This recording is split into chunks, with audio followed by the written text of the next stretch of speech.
Brad Thomas here at the Street. I'm here today at the headquarters of American Realty Capital Properties. I'm honored today to be here with Nick Shorsh, CEO of American Realty Capital Properties. Good to see you today, Nick. Nice to see you too, Brad. Thank you. We've seen a tremendous amount of growth with your company today.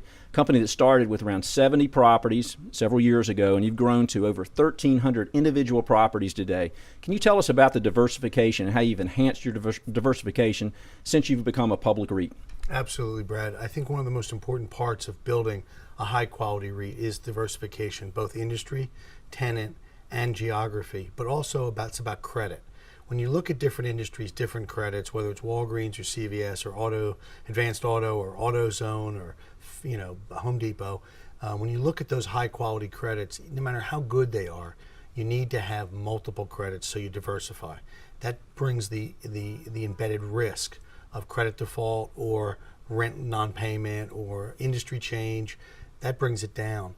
And it's one of the things that we've really looked at over the last few years is adding to that diversity. And our more recent acquisition that has yet to close, which is ARCP, will add almost another 1,300 properties, getting us to about 2,600 properties covering over 400 different individual tenants, different credits, and then that gets us in 35 different industries in 49 states. It really does matter in the net lease business because that's how you develop a durable product. Good. Well, as a dividend investor, you know all about dancing, and we like to dance for a long period of time, those being sustainable dividends. So let's talk about the sustainability of the dividend. You're paying around a 7.1% dividend today, pretty high dividend compared to the peer group. Tell us about the sustainability. I know you've increased your dividend a few times. Yes, well, we've increased our dividends for 7 quarters in a row. We just recently announced there's another dividend hike of 3 cents coming with the cap lease closing, and that would get us to 94 cents. Now, we were at about 6% dividend. Obviously, REITs have been beat up a little bit in the stock market, primarily not because of their own operational issues.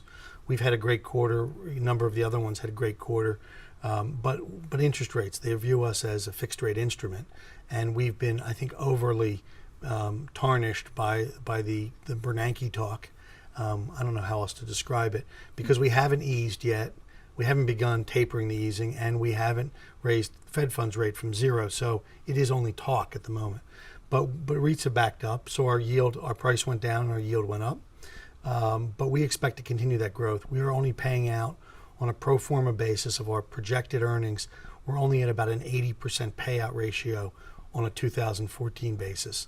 And based on our guidance for 2014, and we think that's very conservative. It's lower than our peers, and that would allow us to raise that dividend next year. And we expect to continue to raise our dividend quarter over quarter, subject to our board's review. Right. Well, Nick, that's certainly a definition of a sleep well at night investment, and I look forward to seeing you back next time. Thank you very much, Brad. Thank you. Glad to be here.